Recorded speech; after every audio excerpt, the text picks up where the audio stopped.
We're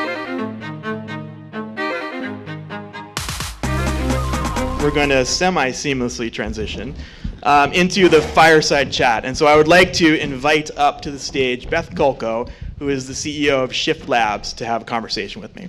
Good to see you. All right, so Beth, we want to hear about Shift Labs. And so I was wondering if you could tell the audience just a little bit about what your company does and kind of an idea of how you got started here, and maybe talk a little bit about your involvement in Seattle Angel Conference. Thanks very much, Geoff. So I used to be, still officially am, a professor at the University of Washington.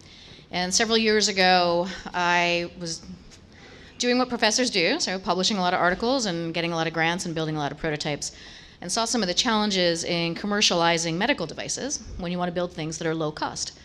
So I decided to start a company that was going to figure out how to create medical devices that would be very simple to use and affordable, that would meet the needs of global markets, and be sustainable and profitable. So we really wanted to be a for-profit, not a non-profit.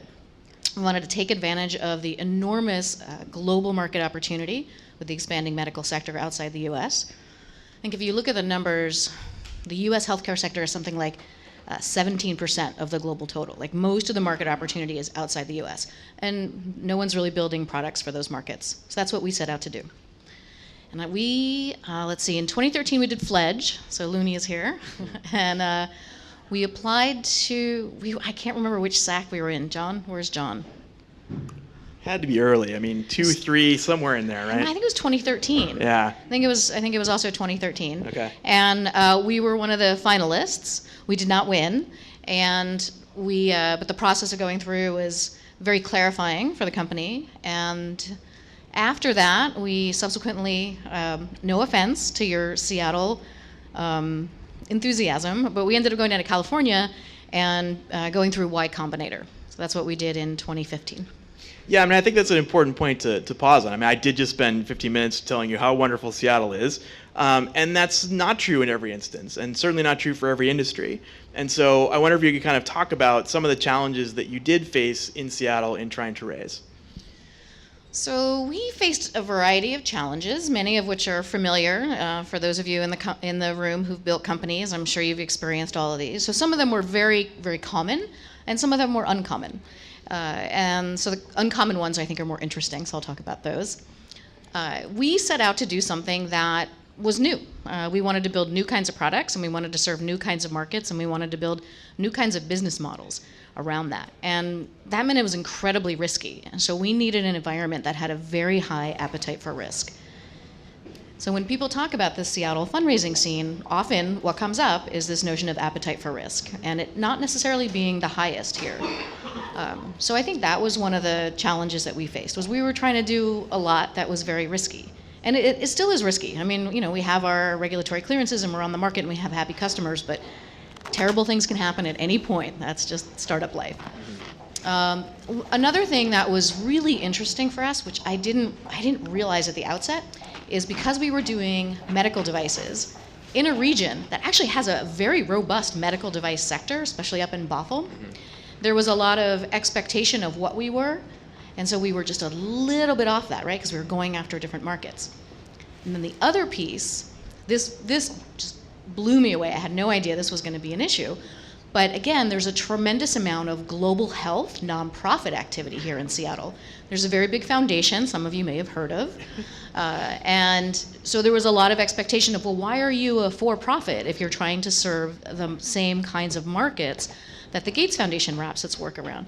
And so it took us an embarrassingly long amount of time to figure out that issue for us. Makes sense.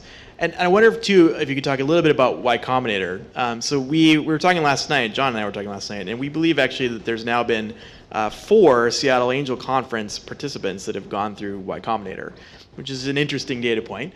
And I wonder for you, what is it that you find that YC gave you, and do you think that that's something that is unique to that program? Is it something that we can replicate here? Is it something we should replicate here? It's a lot in there, I realize. Yeah, that's So YC gave us a tremendous amount in terms of the company. I'll say I benefited also a lot, quite personally. They were the They were they were one of the first people to really get behind us. Besides Fledge, Looney, I see you there. And that was really validating. So that was very important to us and to me personally. I was very nervous going down there because I do not look like a typical founder. I'm old, I'm a woman. And I found it to be the most welcoming community I'd ever been a part of. It was shocking. It really. Well, did you find that the other founders did look like founders, or was that a stereotype that didn't fit across the board? It was a stereotype that didn't fit. Yeah. I mean, there were plenty of people that looked like typical founders. It's also a numbers game, right? There were like 100 companies in our batch. But YC is a group that is using their considerable financial and cultural clout to very proactively work on diversity issues. They're not always public about it, but they're working really hard behind the scenes, and I respect that. From a company standpoint, and I know there's a couple medical device entrepreneurs in here. The most valuable thing that they did for us as a medical device company is they taught us that we should go fast, just like any other kind of company. There's a lot of expectations in the medical device sector that things take forever.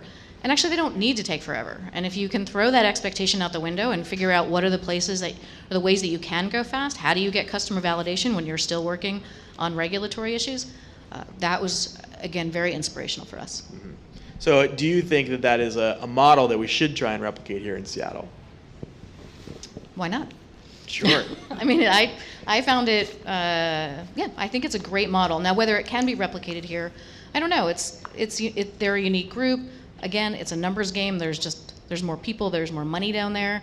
But who knows what's going to happen to Seattle over the next 5 or 10 years? Yeah. I mean, I think it's one of those situations where it's a bit of a rising tide raises all boats, right? And so you saw the slide about all the stuff that's new in the very early stage of the ecosystem. Okay, those of us then in the VC space need to raise up and start raising some funds. And by the way, it's our perspective that there could probably be 5 more funds doing exactly what we're doing and still not saturate the market. But once that comes to pass, then it pushes the bubble back to the early stage of the ecosystem, and then maybe more accelerators, more incubators are needed and can be supported. So we'll see. So what's your opinion on incubators that are industry specific? Because you have a fund that's industry specific. Yeah, I mean, I think that model can work. I mean, it's, to your point, it's a numbers game, right? And so I think that the number of potentially interesting ideas and talent need to be commensurate with the aspirations of the particular incubator. I mean, it's probably worth discerning between incubator and accelerator, right? So for those who don't know the difference, and this is my definition and others may have another, but to me an incubator is something that is about idea creation. And so, it may have a set of talent, it may have a set of resources, but it's about creating the idea in the first place, testing it, and then releasing it to the wild. Whereas an accelerator is where a more or less intact team and idea come into the accelerator with the idea of being, imagine, accelerated. And there's a program and a set of opportunities for them to accelerate the business. So that's how I distinguish. And so I think on incubator, it has to be enough raw talent, enough guidance and mentors and people who can help, and enough funding, of course, to have sort of escape velocity for the things that are coming out of the incubator. Can I ask you another question? Of course. I know you're supposed to be interviewing me, but so Geoff and I talked on the phone a little bit just to get settled here, and so you mentioned Flying Fish, Series A, and that maybe we could talk about fundraising or Series A. And one of the things that you said to me, which I thought was amazing and great, she said, "Well, you're obviously a company we would never fund." Mm-hmm. And so when you're raising money, the slow no is the worst. I mean, obviously the best is the fast yes, but the fast no is the second best. And so you have a real clarity of vision in how you've created what your portfolio is going to be. And so can you maybe share with other entrepreneurs in the room how you communicate that and maybe signs that they should look for when they're reaching out both to angels and funds like yours? Yeah, I mean, so first, thank you for saying that I said something good, so that I'm doing something good, so that's good to know. And to be really clear of why I said what I said to Beth was not any dispersion on her company whatsoever, but simply it doesn't fit what we're doing in terms of the investment thesis, so it's not the kind of deal that we do, so just clarify that. But I do agree entirely that the fast no is important, even within the industries that we do focus on. So I mean, we want to be very quick to decide and helpful, even in the case where we're saying no, So we want to make sure that there's a destination for the company to go in the case we say no. But we don't want to ever be in the business of like stringing a company along, because it's just not good or beneficial for anybody. And so in terms of how we think about it, we have an investment thesis. So I mentioned, it is basically capital efficient software startup. So start from that. The first filter is simply, can it credibly be seen to be one of those? And there are gray areas to that. I mean, sometimes you see a deal, and we've done one, where there is a hardware component, for example. And so you have to do the analysis of like, is there enough software in here that it fits our thesis or not? We managed to convince ourselves in that case that it was. But something that's clearly outside of that thesis, we want to just be quick to say, look, this is not the kind of deal that we do. Here's who does. And one of the challenges in Seattle is the here's who does is often a null set. And that's tough. I hate that. Like, I hate having to say, I don't know anyone who invests in the industry that you're in.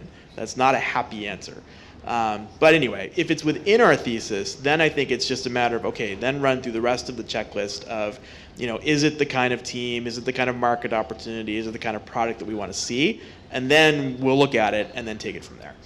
So I want to go back to this notion of here's who does and revisit the comment you made earlier that Seattle, maybe one of the things that we'll see is more incubators and accelerators and things like that. So when we started our company, we were not a seasoned startup team, and there were, I had come from academia, which was not seen as a benefit in a lot of quarters, although I would say that professors are really great at learning new stuff, so yay. The value for us in Fledge and then in Y Combinator was about the network. That was huge for us because we didn't come in, my co-founders and I, we all came from very modest financial backgrounds. This notion of a friends and family round, like we didn't have friends and family that had any money. That wasn't going to be how we raised an initial seed round. But the networks of those accelerators were incredibly important for us, not just access to capital, but access to mentors, different kinds of advisors, and also just understanding the nitty-gritty of how do you build a company, and it's really hard, and there's not a roadmap for it. So those networks were really crucial. So I think Seattle really could benefit from having a larger ecosystem there. It's kind of a leg up for folks. Yep.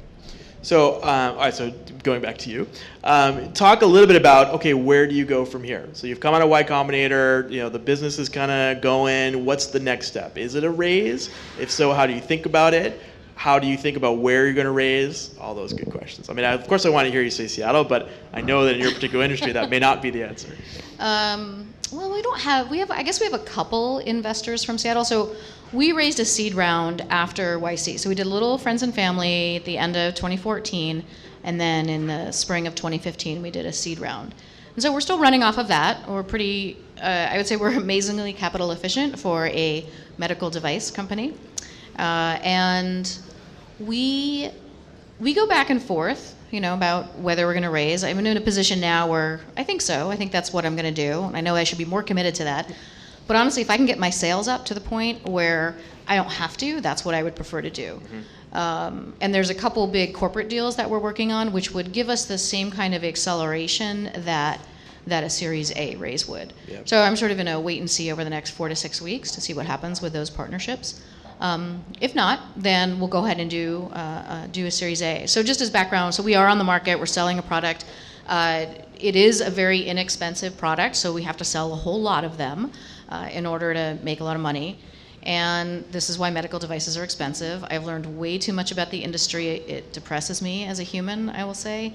Good design is not going to solve healthcare. I'll just say that out there.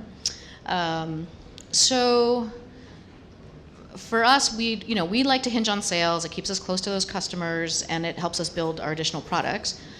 Raising for us is going to be about a combination of going back to existing investors and then probably, honestly, using the YC network. Makes sense. On that point, I mean, one of the questions that I get asked a lot is how to think about angels and angels re-upping in deals. Is that something you've experienced? Like, have you gone back to your existing angel investors and said, okay, it's time to re-up? And what's your experience been with that? Yeah, so so two things. We did go back, and I want to talk about the difference of angel and institutional money. from an entrepreneur standpoint.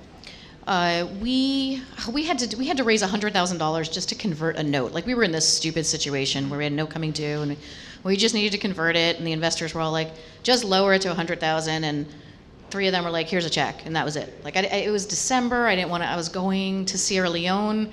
We'd gotten a little grant money from USAID for the Ebola crisis. So I was on my way to Sierra Leone to deal with Ebola, and I did not want to have to be fundraising at the same time. So, actually, I didn't really want to be going to Sierra Leone during Ebola time either. But so which was less appealing? Ebola. So yeah, that's right. Okay.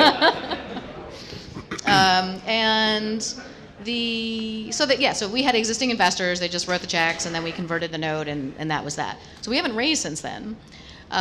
We have a combination of institutional money and angel money, and there's 4 institutional players 2 of whom I really want to participate, and I'm pretty sure that they will. Like, I've had lots of conversations with them. And the reason I want them to participate is because we're at the point now where we want those introductions and those connections. So because we're in the medical space, there's a lot of value that investors who are players in that space bring to us, whether it's pilots or customers, hires. Hiring a director of sales for a medical device company is actually really challenging. And the angels are people who were behind our mission, had a huge appetite for risk. They're great cheerleaders, and some of them have good networks, but the really deep networks and the expertise in medical is going to come from those institutional players, and that's where I want to go back. Yeah, I mean, you also raise another interesting topic. I think we could spend a lot of time on, and we'll take some questions from the audience, by the way, in a few minutes, so just queue them up. Is the notion of, hey, maybe I don't need to raise because my revenue's kicking up, right? And I think that's important to think about as a founder, is like, when do you really need to raise money? When do you want to raise money? When is it an option to raise money?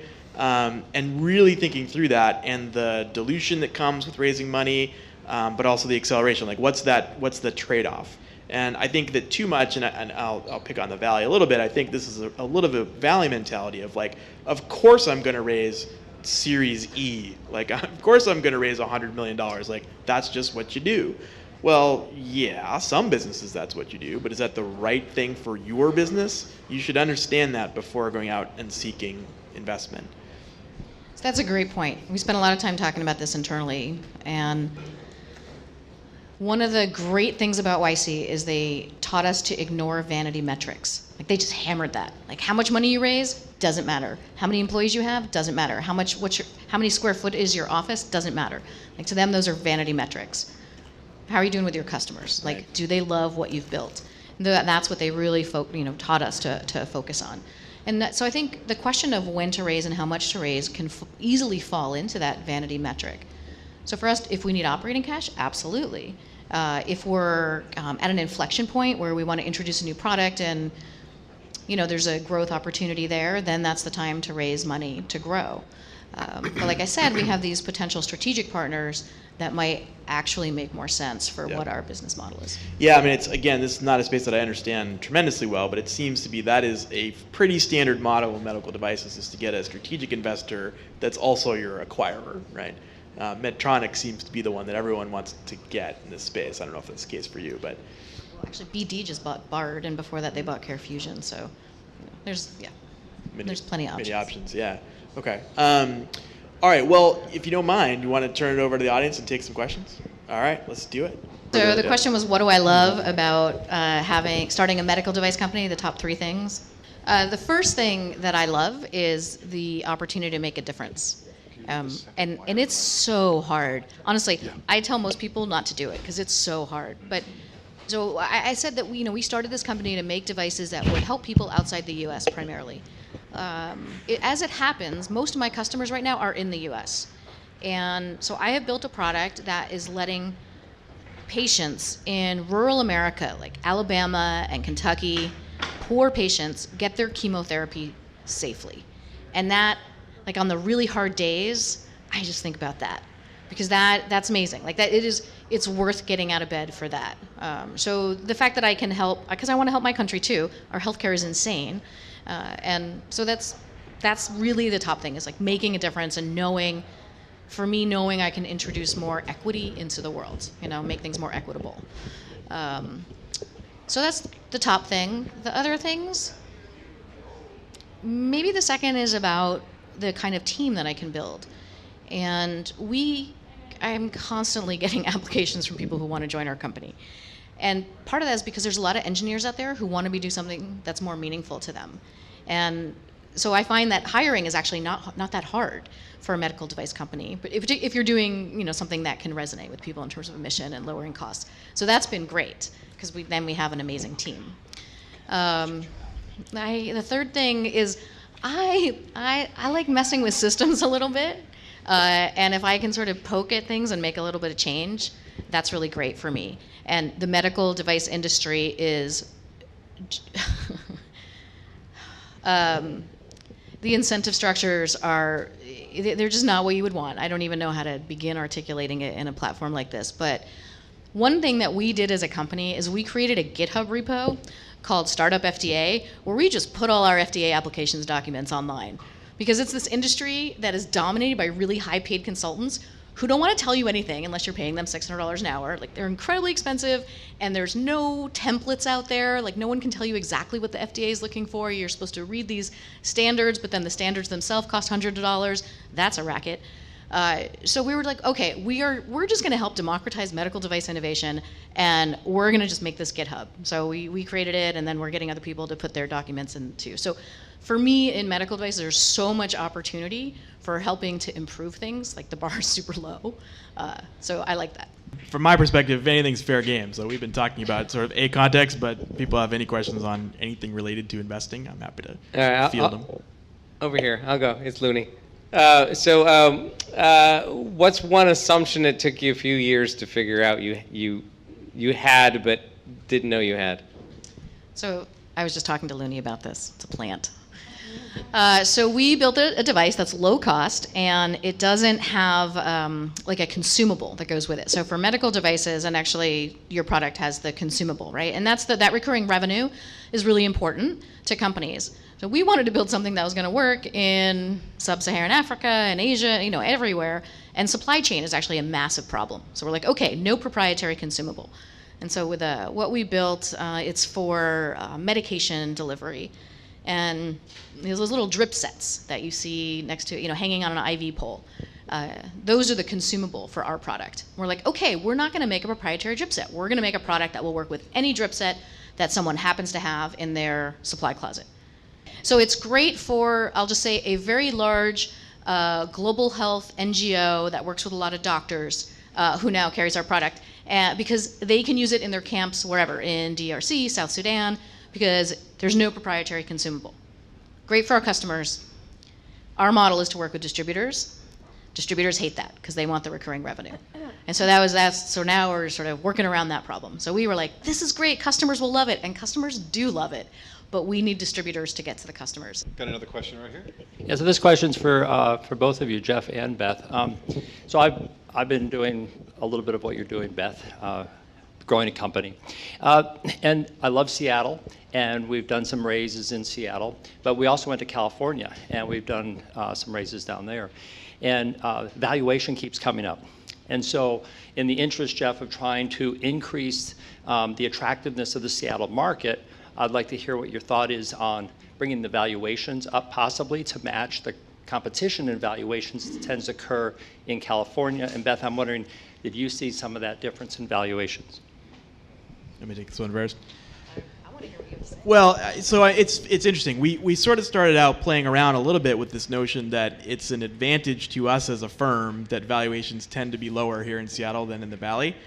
And we quickly abandoned that because we believe a couple of things. Number one, that ultimately markets are efficient and that capital is, transportable. And so ultimately this kind of big delta that exists today will go away. And we also believe fundamentally that it should go away. And there's no real reason for the valuations to be different. It's a supply and demand problem. But we don't think this should be different. And so we would like to see more of an equilibrium between here and the Valley. Now, that probably means Seattle valuations need to come up. Probably also means Valley valuations need to come down. And market forces tend to have that effect over time. So, I guess we'll see. Absolutely, we saw a difference. And we raised our whole seed round pretty much came in during the YC demo day. So it was, and they told us, they said, this is going to be the easiest money you ever raise. It could be the last money you ever raise. It's a completely artificial situation.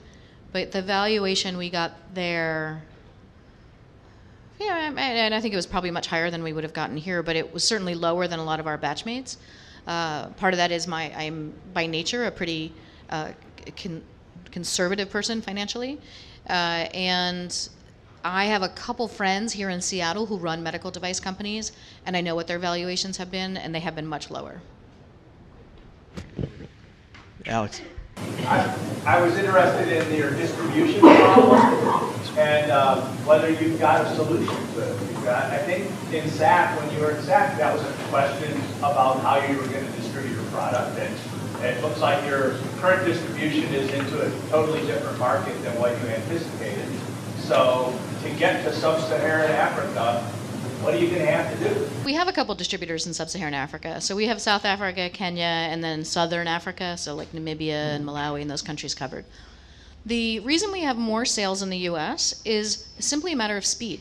We want sales immediately, and our international distributors are slower. And if you talk to any company, that's always the case. So when someone in the US calls me or emails us and says they're interested in the product, we can get on a plane if we need to. Like, we can go see them and we can force the sale that week. And that's what we've been doing, because we want those early customers, we want the feedback, we want the traction, we want the revenue. So we're still using the international distributor model, but we recognize that it takes longer than we want to wait. The gap between the consumables, right, what distributors want, and customers, the way we've solved that problem is our first strategic partnership, which is with a distributor in another country, in a developed country, who wants our product and wants it with a proprietary consumable. And so we've negotiated the contract in principle, right? We're signing it this week. But what that deal says is they're underwriting the product development for the version with the proprietary consumable.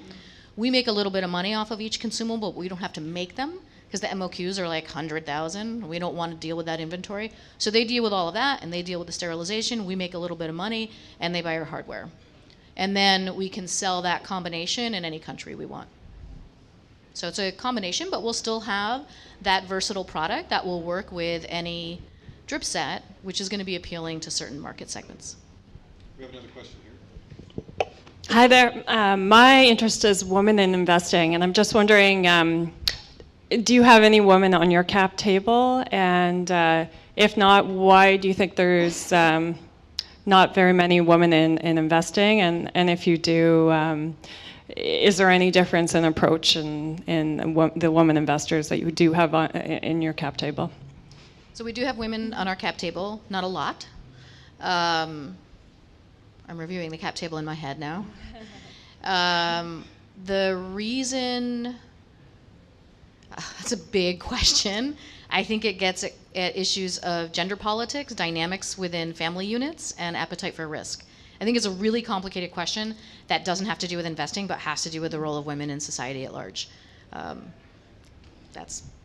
You don't feel like we have time to delve into all of those topics today? Strangely, no. All right, you guys have anything else to say? Just a big thank you to the community, and look forward to working with you. Thank you. Thanks, Geoff.